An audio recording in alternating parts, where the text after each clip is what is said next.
ಪಟ್ಟಣಗಳಲ್ಲಿ ನಗರಗಳಲ್ಲಿ ಬ್ಯಾನರ್ ಗಳನ್ನ ಅಳವಡಿಸಿದಾಗ ಆ ಕಾರ್ಯಕ್ರಮಗಳು ಮುಗಿದ ನಂತರ ಬ್ಯಾನರ್ ಗಳನ್ನ ಪೌರ ಕಾರ್ಮಿಕರು ತೆರವುಗೊಳಿಸ್ತಾರೆ. ಆದ್ರೆ ಇಲ್ಲೊಂದು ಕಡೆ ಅಂದ್ರೆ ಹಾವೇರಿ ಜಿಲ್ಲೆಯ ಹಾವೇರಿ ಪಟ್ಟಣದಲ್ಲಿ ಇಲ್ಲೋರ್ವ ವ್ಯಕ್ತಿ ತನ್ನ ಬರ್ತ್ಡೇಗಾಗಿ ಬ್ಯಾನರ್ ಗಳನ್ನ ಅಳವಡಿಸಿದ್ದ. ಅಲ್ಲಿನ ಪೌರ ಕಾರ್ಮಿಕರು ಹೋಗಿ ಅವುಗಳನ್ನ ತೆರವುಗೊಳಿಸಿದ್ದರು. ಇದೀಗ ತೆರವುಗೊಳಿಸಿದಂತಹ ಪೌರ ಕಾರ್ಮಿಕ ರಾಜು ಯಲ್ಲಪ್ಪ ದೊಡ್ಡಮನಿ ಎಂಬುವರ ಮೇಲೆ ಪುಂಡರ ಗುಂಪೊಂದು ಹಲ್ಲೆ ನಡೆಸಿದೆ.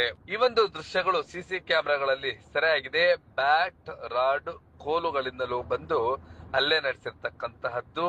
ಇದು ಹಾವೇರಿ ನಗರ ಪೊಲೀಸ್ ಠಾಣೆಯಲ್ಲಿ ಪ್ರಕರಣ ದಾಖಲಾಗಿದೆ.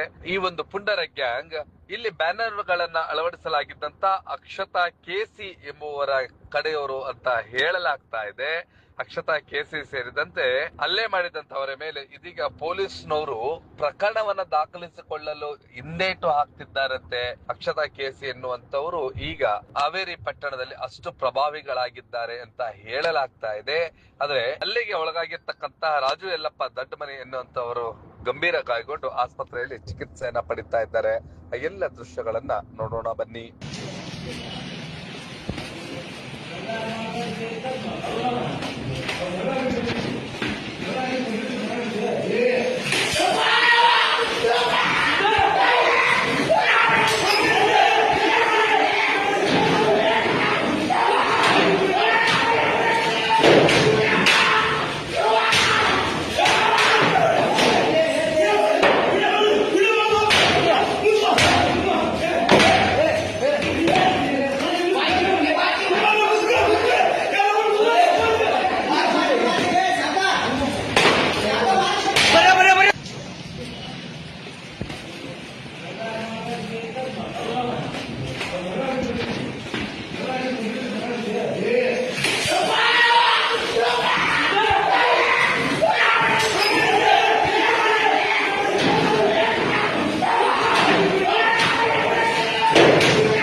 ನೀವು ಈ ಕೂಡ ನಮ್ಮ ಚಾನೆಲ್ಗೆ ಸಬ್ಸ್ಕ್ರೈಬ್ ಆಗಿಲ್ಲ ಅಂದ್ರೆ ಸಬ್ಸ್ಕ್ರೈಬ್ ಬಟನ್ ಅನ್ನ ಕ್ಲಿಕ್ ಮಾಡಿ, ಪಕ್ಕದಲ್ಲಿರೋ ಬೆಲ್ ಐಕನ್ ಅನ್ನ ಕ್ಲಿಕ್ ಮಾಡಿ. ನಾವು ಅಪ್ಲೋಡ್ ಮಾಡುವಂತಹ ವಿಡಿಯೋಸ್ ನಿಮಗೆ ನೋಟಿಫಿಕೇಶನ್ ಬರುತ್ತೆ.